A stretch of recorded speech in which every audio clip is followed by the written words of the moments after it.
So how many people right now have centralized storage or SANs?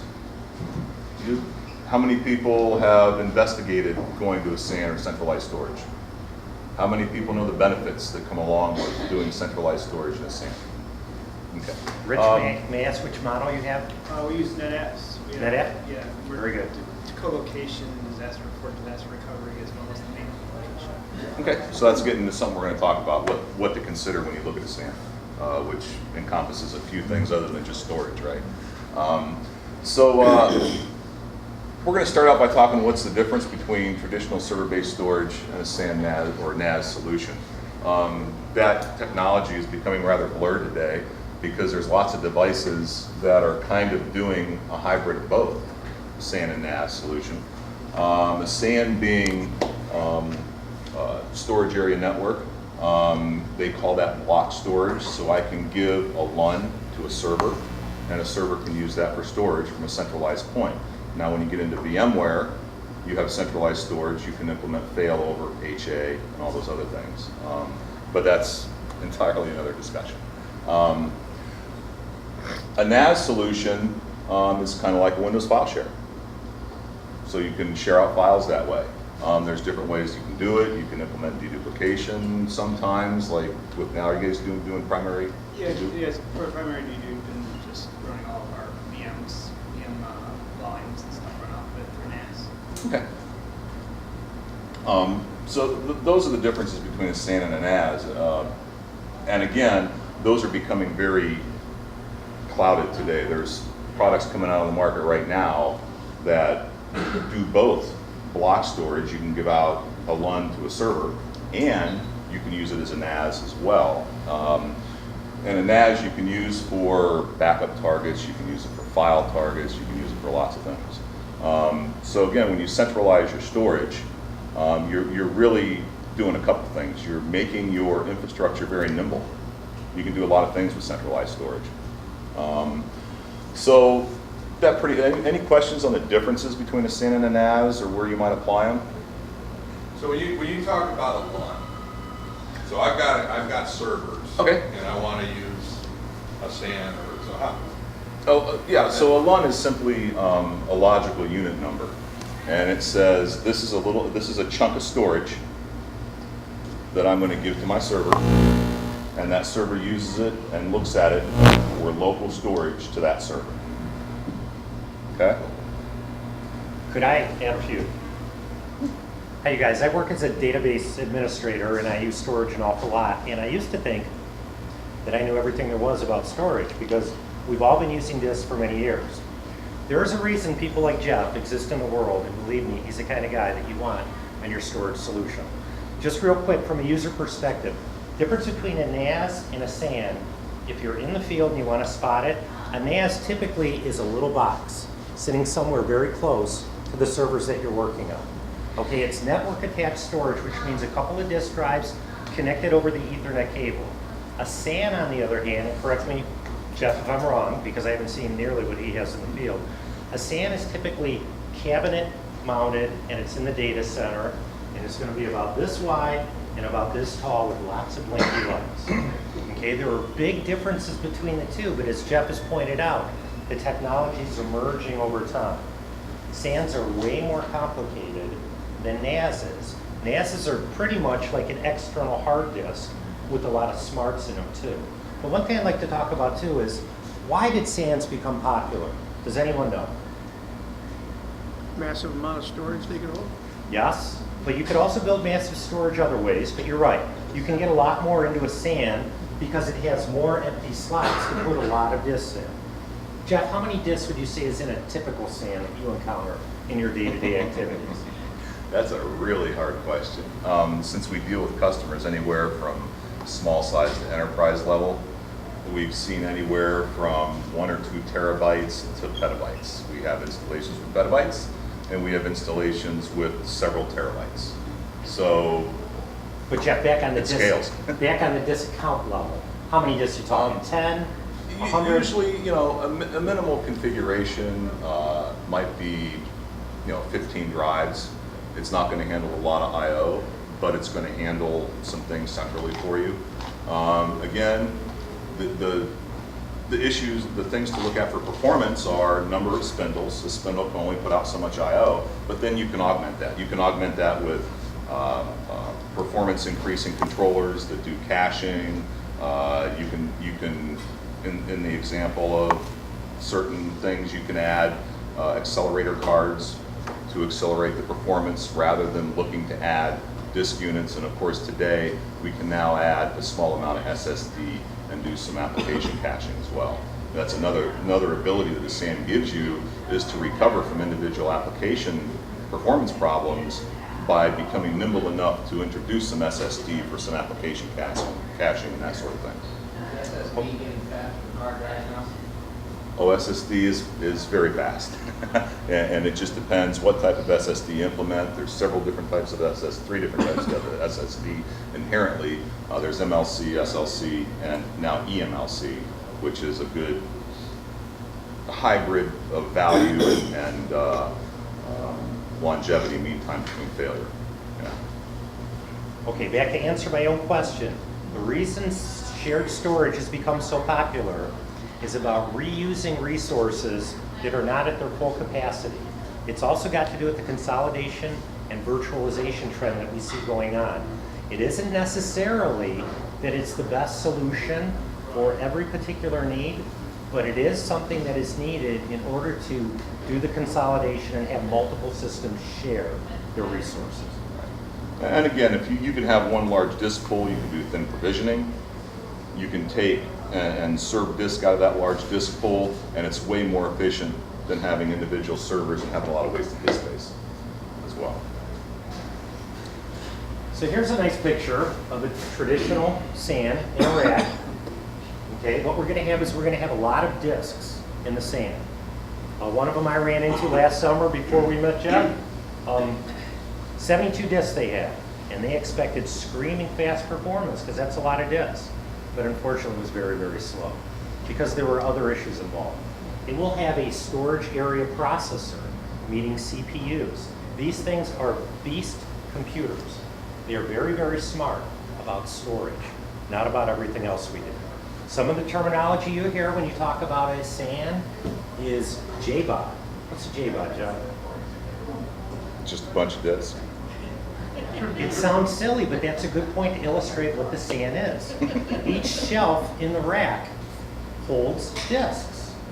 And then somewhere, you're going to have the brains of the SAN, the storage area processors, typically two. And what they do is they control the access to the disk. But you add storage to your SAN on a shelf-by-shelf basis, and there's rules for each manufacturer. But just a bunch of disks is actually a big part of what a SAN is. All right, so be careful. I mean, controllers are a very important part of this whole thing. So you have a couple of controllers that control access to all this storage sitting up here, right? How powerful are those controllers? What do they have in them? And can they handle the full scalability of all those disks? Some manufacturers can, some can't. So if I can back this up for a quick second, and I've got my pointer. So we have a traditional, in the pre-SAN days, we'd be looking at these servers, and each one of these servers we would have to purchase a whole set of disks, RAIDs, all that fun stuff. And we might have this server be 90% utilized, so we're running out of disk space. This server has tons of disk space free. This one's 50-50. Too bad they're all completely separate. Okay, so the idea with the SAN is we can instead consolidate the storage, and we can have faster drives like the SSDs, which are not physical, they're basically electronic, and we can have drives that are relatively slow but have huge amounts of storage capacity, and we can essentially use the SAN to delegate that storage out to the servers that need it, right? Exactly. Exactly. So, this is a really difficult discussion because, yes. I mean, just for example, we run 28 servers off 3 physical servers, and we have one NAS stack that has 48 terabytes of available storage. So I mean, it really what it really is, because most of the time your servers are just doing your actual physical server CPU is doing like nothing. For the most part, it depends. Right. Yes. Right. But it enables you to, when you're buying hardware, to actually utilize it instead of wasting money on all this hardware that costs you $10,000 that doesn't do anything. Exactly. I mean, you've got, and you have these 3 servers chances are they're not peaking at the same times. So you can put them on centralized storage and they do their thing just fine because they take turns. They share, right? And that's what shared storage or shared resources are all about. And the LUN that you mentioned Yes. can actually be the C drive. Yes, You don't need any physical disks in the server. True, you can boot from SAN. So there's two models, okay? There's one model that says, I'm gonna take either a blade server or a regular 1U physical server. And I'm gonna put 2 boot drives in there, I'm gonna mirror them, and I'm gonna put all my data on the LUNs or on the boot drives SAN. would be tiny. Correct. Yes. The boot drives would be small. That's one model. Some people prefer that. Other folks, they would like to boot from SAN. So what does that involve? That means putting a real HBA in the server. So if you're doing iSCSI, you need a real iSCSI HBA, not a network card. Or if you're doing fiber channel, you need a fiber channel HBA in that machine. Then you will be able to point it to its boot drive on the SAN and boot from SAN. So think about that for a second. If that server, if we're booting completely off of SAN, if that server fails, we just replace the box. Yep. Done. No restore, Yep. no worry about backups or Now, we don't leave you high and dry with the mirrored drive either. So what we do with the mirrored drive is we use some type of utility, and we have some vendors that provide that utility to mirror that boot drive to the SAN. Oh, and if this does fail, I can take another server, point it to that boot drive, and bring it up and running. So, and again, and that brings up another point. So now I'm talking about continuity in DR, right? Instead of just a SAN. So that's something else that needs to be bundled or packaged up when you consider a SAN purchase. So a SAN can be cost basis. So as you start adding these things, the value of the SAN gets greater. So if you can eliminate siloed DR and siloed backups and siloed all those things and bring them together with the features in a SAN, you could wind up saving money. Yes, it's going to be a little more expensive for the initial purchase, but then again, you eliminate all those other functions and a lot of backup software and a lot of other things. And, doing that ROI can be done on paper and figured out easily enough. It's all finite. So. Yes. With the example of having the boot drives actually in the machine, backing them up, is there still an advantage to having the physical boot drives? Is it faster, even if you have the fastest possible connector in the server? So let's put it to you this way. Neither one is right or wrong. I have some folks that are very old-time administrators that want to see their boot drives in their physical server. And I have some customers that prefer to boot from SAN. What works best in your environment, what are you comfortable with as an IT department and an engineer. Like I said, one's not right, one's not wrong. It's just two different ways to do the same thing. You can do it from a thumb drive if you wanted, right? You could do it from a thumb, Solid thank you, state. yes. You could do it from a thumb drive if you wanted to. Yeah, this is- One of So- the most interesting things I noticed recently with the proliferation of SANs is people are wondering what to do with the local disks installed in a server when you get them, because usually they're pretty good disks.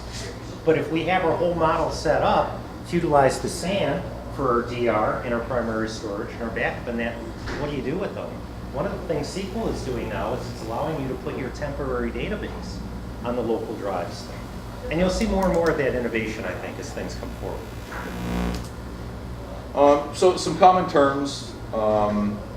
RAID, does everyone understand what RAID is? Does anybody want me to go into an explanation of that? Because I'm perfectly willing to do that. Everyone understands that? Okay. And the different types of RAIDs, RAID 5, and then some RAID is better at some things than others. It depends on the type of workload you're going to throw at it.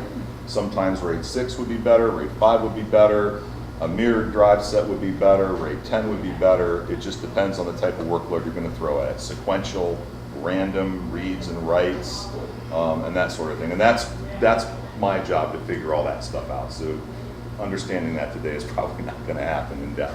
Well, one of the key advantages of what we talk about too with RAID is the tolerance for data loss and the tolerance for drive loss and replace those Well, drives. That's the real benefit. True. That's the real benefit. At RAID 6, you can lose 2 drives, and still your array is running. I would be worried at that point. RAID 5, you can lose one drive. That's why we always like to have a spare. And we like to keep our arrays smaller so that rebuild times are short, and we mitigate the risk of losing data if a second drive fails during a rebuild. And I've seen it happen before. It happens. This stuff breaks. My server that way. Yeah.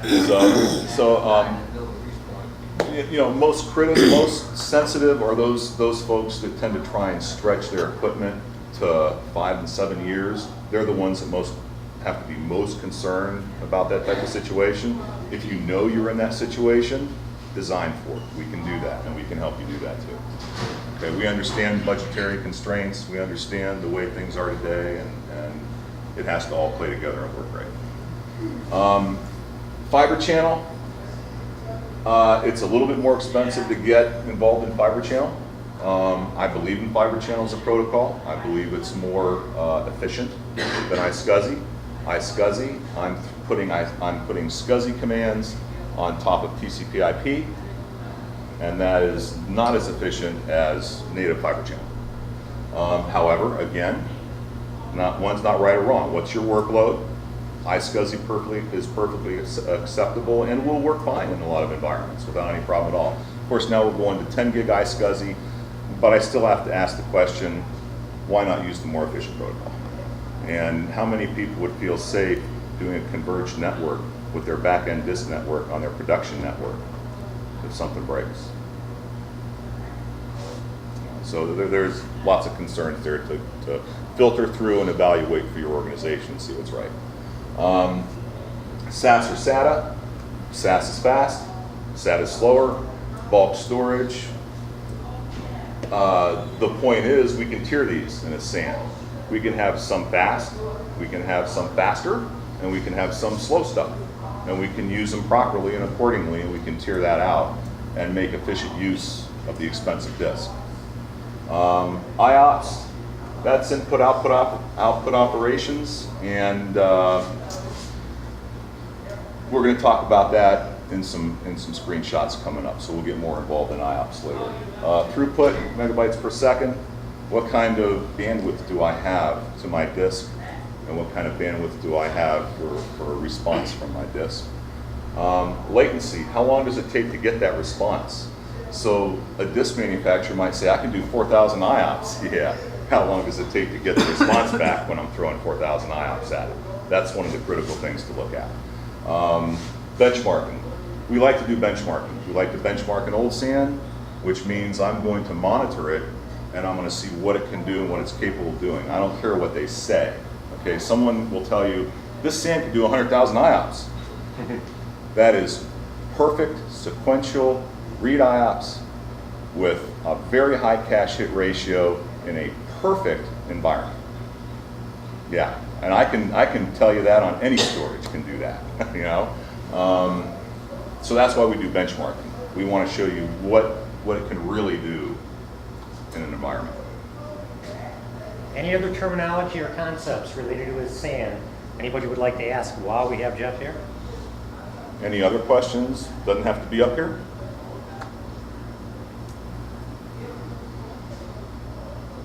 How do we size a SAN? So the most important thing to remember about sizing a SAN is, what are you doing? I'm aggregating IOPS. I'm taking all these physical boxes and I'm bringing their storage into a centralized container. So now that centralized container has to be able to service all the IOPS that all those servers can throw at it, right? So we have to analyze the servers individually and see what kind of IOPS we're aggregating. And we have a process to do that as well. So Jeff, what kind of issues would go into sizing for performance? What would be the kind of things that you would think about when someone wanted to talk about that? I would want a detailed knowledge of their environment. I would want to know what they're doing, what kind of applications they're running, what kind of database applications they're running. I'd want to do analysis against those machines to see what kind of I/O characteristics. Just because I'm running SQL and he's running SQL over there doesn't mean those two SQL servers are exhibiting the same results because they have different workloads. Right? So I've got a custom app that my users are allowed to write queries against my SQL database over here, right? Over here, I've got really efficient queries running. Those are two different environments totally. If I have my users writing free queries, that can bring down a system because they can write a bad query, right? So we've got to be able to deal with that. And sometimes their queries work, but they're just less efficient because they don't always have the knowledge to write efficient queries, right? I'm sorry, But Jeff. a story behind this, and just this morning, one of our salesmen sent me an email that said, I have a customer who has a problem. The problem is he bought a SAN and he started virtualizing. And oh, now they're taking virtual machines and converting them back to physical. Because when they started virtualizing, they found out that it's worse than the physical environment. Well, now as an IT department, you've told your management and you've told your users, we're going to centralize storage, right? And now it gets worse and you have to back out of it and start taking them back to physical. Oh man, that's bad for an IT department internally, right? And it's just not good. So that's why you want to size it right. You don't want, and it's in your best interest to make sure technology continues to move forward in your organization rather than backwards. I've seen that happen. It happened to me one time when I was on the other side of the fence, and it happened because of a budgetary constraint. I said, we've got to do it this way. They said, no, you can't. It's a budgetary constraint. And you start to do it, and it just doesn't work. I'd rather say, you know what? Let's wait until you have the budget to do it, and do it right, because it's going to save a lot of problems for you. This is an unbelievably important slide, even though it doesn't have many words on it. It's the topic behind it that we continue to see over and over in the field. Much like Jeff just shared with us, what typically happens is people buy the SAN and then they go in to use it and they don't have the computations, they don't have their workload measured, and then they find out through live firing tests. And a lot of times the result is you're putting too much load on the SAN. Sizing is part of it, but the fact I would want to bring out is engineering. You need to engineer your solution, and it helps to have a storage engineer do that. But let's talk about how we would figure out what our workload is. Okay, I'm working on a SQL database and I'm running reports. Is that sequential or random access? Does anyone know? Right, you can't really know right there. More than likely it's not sequential unless every order was in the table in the right order. It's probably some mix of random and sequential. Okay, so there's my first question mark, my SQL workload unknown. Okay, we've got a file server over there. What kind of workload is that? Just on a basic level, sequential or random? I'm not sure. I think it's random up to the point it finds the biggest Photoshop file we have, then it's sequential. Unless the disk was fragmented when we started to write it out. So the point being that there's a lot of homework that has to go into being able to do something that's really just one line on a PowerPoint slide. Knowing your environment, knowing your workload. I work for months at a time in client environments on their data, and you still learn lessons about the workload. It really, really helps if people know it on their own, but it's very difficult to know it. That's where the benchmarking and the monitoring tools will come in handy. It is definitely not impossible by any means, but you just have to look at things both from a high level and then on a very low level with some monitoring metrics. Yeah, you just can't do this trial and error. That would be a bad thing. Or you'll end up having the same situation where you might have to back out of a big visible consolidation project. We see that too. Yeah. I said, Scott sent me that email this morning. I said, wow, imagine that. So components of a SAN are generally going to consist of, it's basically hardware. You're going to get a box. It's going to either be a box with 2 controllers and some hard drives in it, and then you're going to stack JBODs on top of that, and you're going to connect them SAS, or it's going to be fiber channel. You can have a JBOD attached fiber channel and have, or a controller attached fiber channel and JBODs on top of it. You can have virtualized units similar to a NetApp or a Hitachi VSP that does storage virtualization. Storage virtualization is another talk we won't get into right now. There's individual disk, speed versus capacity versus cost. We talked about tiering. That's where a SAN helps you tier and manage your cost. You can get exactly the amount of fast disk you need, the amount of slow disk you need for large file storage, and then even backup disk even. But I would not put my backup on the same box that I'm putting my production system on. Now, if you need to, because of cost constraints, the right thing to do is break out a separate array that can house your backups and isolate that I/O and do it that way. They're going to have storage processors. What's in the storage processors? Some companies have, for example, independent RAID 6 hardware processors that do RAID 6 faster. So one person will say, hey, RAID 6 is slow. Well, if you put it on board in hardware processing, boy, you can speed that up an awful lot. And we know companies that can do that. Switching environment, iSCSI, fiber channel. What kind of fiber channel switches? Enterprise, pizza boxes. There's lots of choices for the switching environment. And now, of course, there's 10 gig iSCSI. That's kind of expensive right now, but it's coming. I don't know a lot of folks that are leaning towards consolidating their front-end network and going fiber channel over Ethernet and all that stuff. But switching environment is very important. And when you do have an iSCSI environment, there's a couple of very important things. One, switches can be oversubscribed. Does everyone know what an oversubscribed switch is? That's a Painful lesson. It's a basic pizza box switch from Cisco and Terasys. Any vendor has an oversubscribed switch. That means that it's not designed to have all ports running at 100% all the time. Because generally users, do you have all users running at 100% all the time on the edge of your network? Generally not. So you can get away with a lesser expensive switch there. Do you want to use that switch for an iSCSI implementation? Absolutely not. It doesn't have enough per port buffering. So the ports have to be able to do some memory buffering to handle large iSCSI commands, because iSCSI packets can be larger than a regular network packet, right? So we have to be able to handle that, and we want to choose a switch accordingly. We want a full line speed switch. That's one of the most important things, with lots of port buffering. So those are the two important things there. Management software. Management software is pretty important, and depending on how many features you're putting on top of your SAN, it becomes very important. So if you've picked a complete solution that's going to provide a SAN, DR, replication, and all those features, you want that management software to be easy to use. Monitoring software, you definitely want monitoring software on SAN. So some SAN companies will do a call home where their SAN automatically sends messages back to the manufacturer, and before you know something's bad, there's someone standing on your front door with a hard drive. That's one level of support. Others are the SAN should at least be able to notify its administrators. NetApp can do that. Lots of SANs can do that.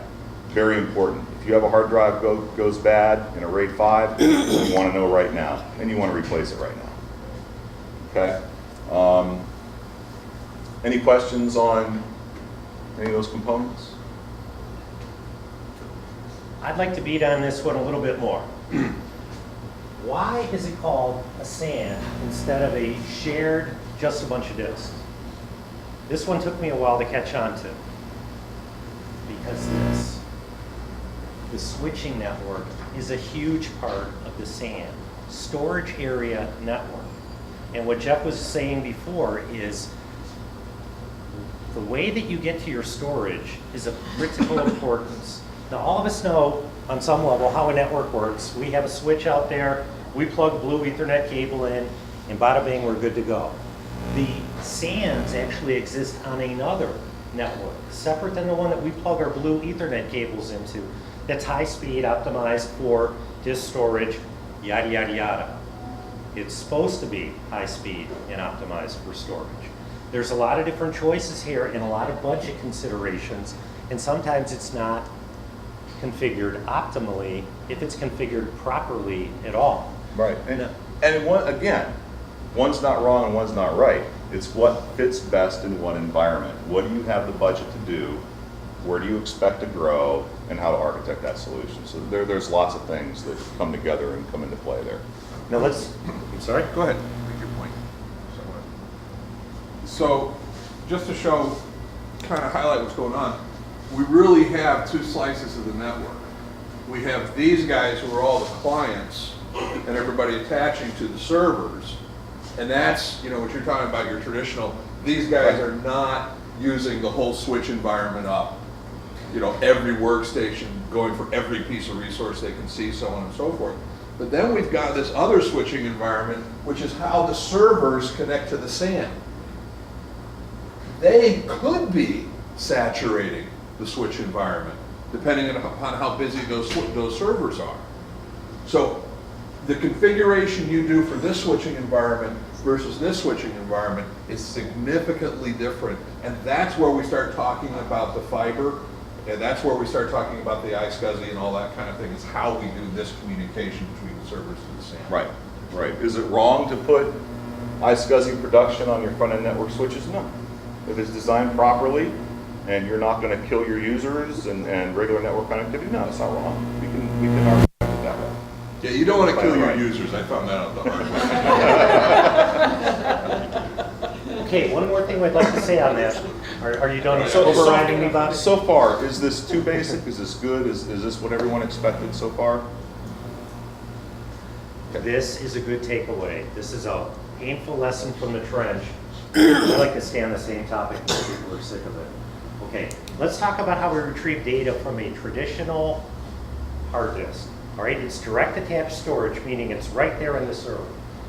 All right, a program tells the CPU, go get some data. The CPU tells the controller card, go get some data. It runs out on the disk and it does it. Typically over a SCSI ribbon cable. Okay, these days it's SATA cable, but it's the same basic thing. A very short cable. In a SAN, what is happening is the program says, go get some data. The CPU tells the HBA to go get the data. The HBA sends a network packet out. Well, what if that network packet is coming here to an oversubscribed switch, meaning it's already maxed out? The packet can be dropped. What if that command was a critical command, like, hey, write my data out? Or, hey, I'm moving this file from here to there. What happens if a storage area network command gets lost? And it does happen, doesn't it, Jeff? Yep. So you want to put a lot of thought into it. No, everything, and yes. So, do you defrag from a SAN level? No, you don't. You don't want to get involved in that. Do you defrag server disk? Yeah, you can. Direct attached, you mean, Jeff? Yeah. Yeah. Yep. Traditional disk. What's monitor? We talked about monitoring. I used to monitor everything when I was in your end of the fence. I've been working with Kai for about 3 years now. I used to be the senior network engineer for a large law firm and did exactly what you guys all do. Went through the same pain, budgetary constraints, all that stuff. And I monitored everything I could possibly monitor because I knew that if something bad happened, I was in trouble. So we monitored drives, we monitored individual drive failure, we monitored controller cards, we monitored everything. And I suggest monitoring as much as you can get away with monitoring. Okay, on that one as well. What we want to do is we want to monitor the server itself. Okay, we want to look at CPU pressure, we want to look at memory pressure, we want to look at network utilization on it. These are all things that we can do with the basic tool called perfmon. Perfmon is overwhelming and it's a heart attack and it's your best friend. Even better if you could get a management solution that will monitor and make it a little bit easier on you, but we have the tools. And the next layer, you have to monitor your switch. What is my utilization on my switch? The way we get lost packets over the network is by putting too much data through it, or we have bad switch ports, etc. Then of course the SAN itself is really got a couple of computers hooked up to it, so that means it can be monitored too, as well as the basics like disk failure, this, that, and the other thing. So when Jeff is saying monitor everything, he really means that. Now that doesn't mean that you stop your job and get fired while you turn into ultra geek and monitor all day long, because there's really nothing I would like better than that. That is fun, especially if no one can understand the results, because it's all just learning. But you need to monitor to some degree. every day, all the time. It's not that hard to do. It's really not that expensive. The hardest thing in my mind is getting started with it. And you could all get started with it today just by firing up some Perfmon columns. And what you'll find is that you'll get into a groove with it. But that will also help you to realize that you need to have monitoring software, because that really is more needed today than ever before. Okay, so Bob mentioned the way we got introduced is they had a problem customer, and that customer was having performance issues in SQL. I'm sorry, Jeff. On a new SAN, the vendor said can handle anything. 4,200 IOPS it can handle. So these are some of the monitoring. I did basically an audit of what was going on in their environment, and I used a tool called PAL to crunch some reports and give me some detailed analysis of what was going on. And from that report, I figured out that the disk was a bottleneck. And these are examples of some of the things we monitored. This is average disk reads per second. The shaded area you see here is critical. So everything that happens in the shaded area is pretty much bad. This is pretty much telling me there's no idle time at all on the disk because I've got constant throughput there. So this is one of the graphs that we looked at to analyze what was going on. So go to the next one. And I'm sorry, Jeff. And again, from the end user perspective, this could not be possible. I was put in a situation where I had to go and tell the client, that's a great SAN, it's the problem. Actually, Jeff certainly helped me explain that. But the thing is, they're looking at it from their workload. It's like, well, all we've got is Exchange and SQL and some file shares going on here. They're not looking down on this level. They're looking at the high level, and the vendor's claim was that this thing could handle anything. It isn't until you get down into the bowels of it all. Right, now it could handle 4,200 IOPS, but again, I contend, how long do you have to wait for it to handle that 4,200 IOPS? What's the wait time? So, go to the next one. How does that one look? So, and you know what? You might have this and not have any users complaining at all. I'm going to be honest. So what happens if your regular work routine is to run a SQL report?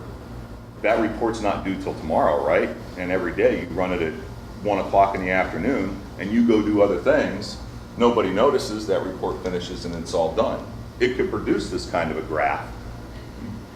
But if your work environment doesn't notice it, is it really a problem, and do you want to spend money to fix it? So those are, again, all considerations, right? And where do you want to put your money? I'd rather put my money where I'm having the problems. So. If it's running it at night and you've got clients during the day, what difference does it make? Right, exactly. All those things are considerations. All those things are considerations.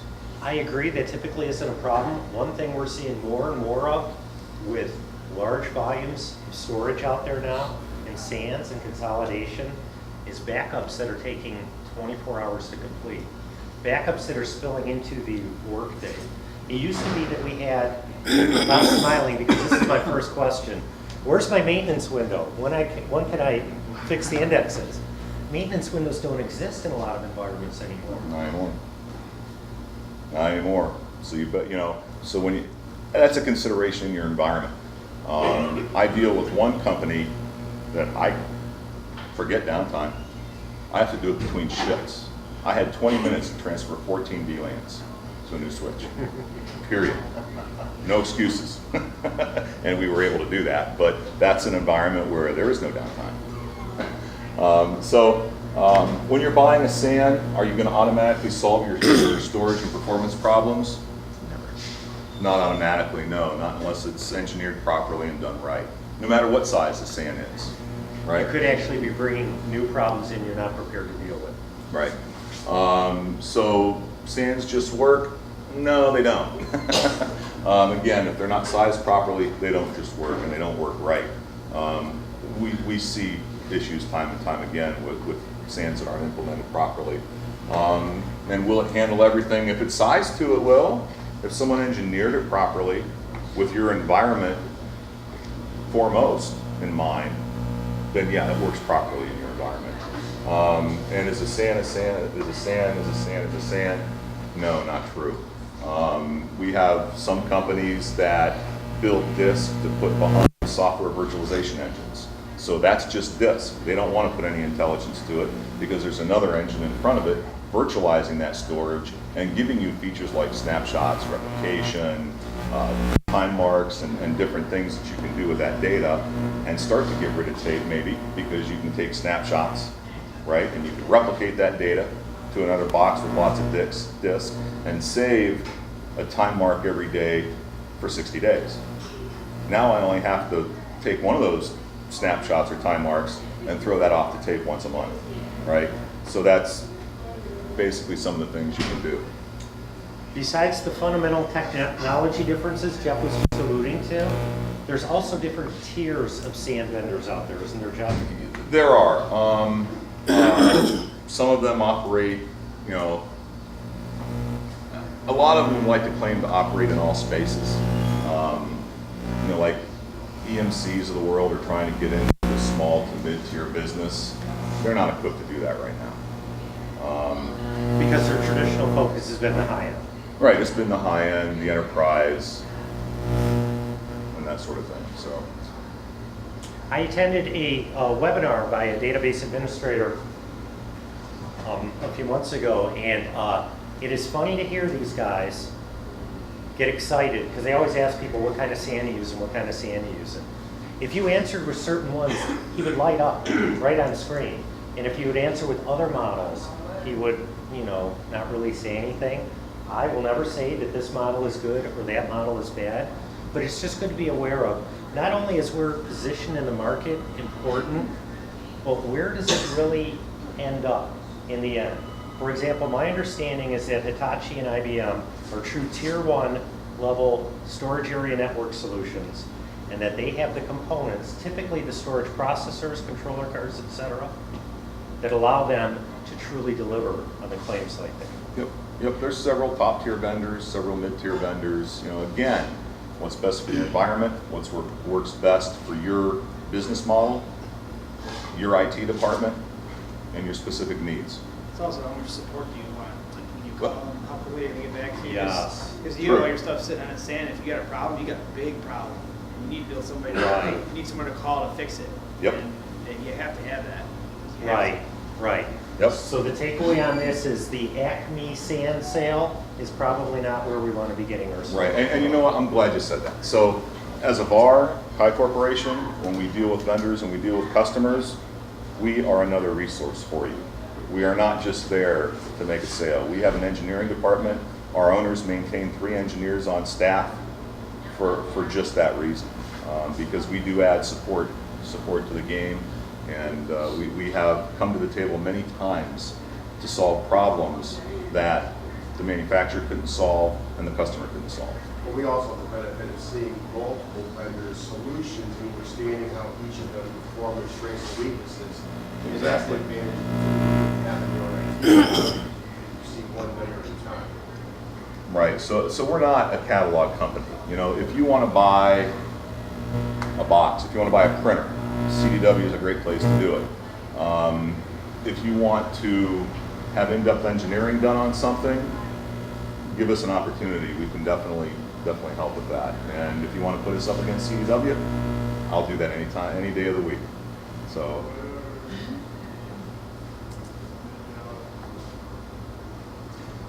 Again, everything we've talked about so far, it needs to be properly configured for space, and you need to know that it can go where you need to go. If your sand can't go where your organization needs to go, my IT department made a bad purchase, didn't they? And we don't want that to happen. For performance and for cost, all those things have to be considered. A good vendor relationship is critical. We augment that vendor relationship. We make sure that vendor relationship stays intact, and if you have any problems with that vendor relationship, we jump in and fix it. We'll either do the support ourselves and then fix it, or if we can fix it quick enough to do that support, that's what we'll do. But we'll do whatever's best for our customer. Sand's not an automatic cure, And again, it's not just for storage anymore. We have to look at it holistically, with DR, with business continuity, including backups and everything else, because things change dramatically when we bring in centralized storage. SANs are not the least, I'm sorry, they are not the least expensive component that you're going to buy for your IT infrastructure, but these are really important. Cannot tell you the amount of time that is spent by consultants that I see on site at the sites that we go to, juggling files, we call it. Your SQL server runs out of disk space. It's not going to keep running very long. You might not even get an alert on it. Keep in mind now, things are bigger these days. The length of time that it takes to transfer a 140 gigabyte file over a saturated switching network that may not be optimally configured, it's going to be a long, long time. You definitely don't want those kind of things happening. So again, when you do your sizing, when you do everything, think of the future. Make sure you have enough space for where you're going to go into the future. Also, make sure you have excess performance so that when you take the next workload and put it on your SAN, you can handle it. Yep. So, for example, for this particular company that we solved their problems for, do we have a happy customer, by the way? Absolutely. Yeah.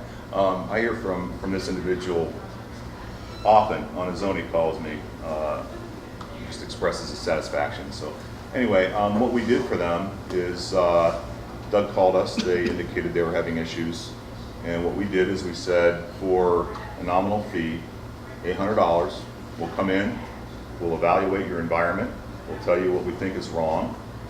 If you buy a remedy from us, we'll credit you full back on it. If you don't, it's $800. What have you lost? You have insight to your environment, and you know exactly what's going on now. That's the way we approached it. It was a very good model, and it works very well. And the new solution has all of those points addressed. Yes, absolutely. He's got performance, he's got scalability, and he's got scalability with performance, because as he scales, we've set it up so his performance will increase.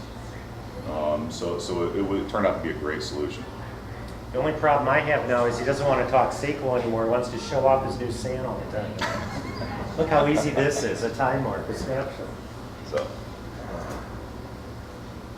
Okay. Mr. Bob. If I could jump in on one thing, and I want to get back to something that you mentioned, because there's a big part of that. When you were talking about how can you boot the server, do you boot it local? We are, from an IT perspective, and I've used this term several times before, the solution-rich environment. There's 100 different ways to accomplish everything, whether it be how do we deal with a significant number of servers, whether it be virtualizing them all, booting directly off the SANs, centralizing, whatever. And SAN technology is really no different. There's a bunch of ways that you can actually find optimizational strategies for your organization. The catch is you need to know where you are and where you need to be. If a majority of your server storage is, I'm going to go back here real quick. The real simple. Let's say this guy is database. Now database is heavy I&O. We give data, we retrieve data, all that kind of thing. And there's a huge amount because of that. Let's say this is more of an archival. There's files stored, terabytes of historical reports, but nobody really goes after them all that much. Very, very different requirements and demands. You need to know that as an organization, or you need to work with someone who can help you know that. Because if you don't, it's a shot in the dark. Similarly, this is great information. Where it's not great information is the first time you see this is when it's running poorly. If your network's been running fine, but today it's running poorly, so now you look at the data, you don't know what it was like last week. So you can't measure and compare the benchmarks. So this is where, this is where we come in. okay? From the standpoint of we put the monitoring in for the network so we can tell what these charts were beforehand and all that kind of fun stuff. And then when we find situations that are outside of our expertise, we find partners who we value, not because of a financial relationship, but because of a good working relationship with customers that we can bring in. Like Chi-Corp, not Chi-Corp specifically, but you know, someone like them. But the key thing is the decisions have to be based on knowledge. If they're based on assumptions, not so much. And again, the example of the vendor says, oh yeah, we can handle that. We can do that. Under the best of as long as you insist on pulling data this way, this frequency of this type, and you don't mind getting it in this way, we'll be fine. So. And to augment the one point that Bob made there, seeing that chart when things are broken is bad enough. It's also unlikely you can do your best analysis when things are broken. Chances are you're going to have the angry mob outside of your office. It's best to have this stuff going on continuously as possible. Yeah, the term I use is the worst time to learn CPR is when someone is having a heart attack. So, anyway, any other questions for these guys? Any specific environment questions? Happy to answer them. Just real quick, has there been, you go into an environment and find that people were doing things a fundamental way that just wasn't the right way, if they were looking at this as kind of like a patch, and all they were doing was taking their poor practices over to new hardware thinking it was going to solve a problem. And really, that's not the issue. The issue is the way they're doing things. The way we do an evaluation, we don't do it siloed. So we don't evaluate just the back end. We'll uncover that, and we'll consider that, and we'll bring that to the table. I'm not putting the sand in if it's not the right solution, and I'm not putting the wrong sand in, and I'm not putting it in for the wrong reasons. We're going to do it for the right reasons, right? So that'll come out in the evaluation, and all that has to be considered. Yes, and we'll recommend changes based on that. Right, so they might need some housekeeping or a little bit of cleanup that needs to be done before Yep. implementing another secondary network. Absolutely. And to add on, an example of that would be how we got involved with the first of the relationship was that exact situation, except we were brought in to take a look at some performance issues and all that kind of thing, and through our analysis and all that, we were able to say, okay, look, it's over here. We bring Chi-Corp in, and they pretty much nailed it down. It's like, yeah, and here's where it is, and here's why. Right, So, yeah. sometimes you gotta replace the washer, not crank the handle tighter. Yes. Right, exactly. Exactly. And you know what? There's things we can look at. When I see huge chunks of data trying to be read from a SQL query or SQL report, we're going to look at the source of that and say, why? What kind of report is that that's hammering the system this way, and can it be done another way? Do you have to throw money at it on the SAN end to solve that problem? That's the question. Cool. Any other questions? Okay, well, thank you guys very much. We appreciate your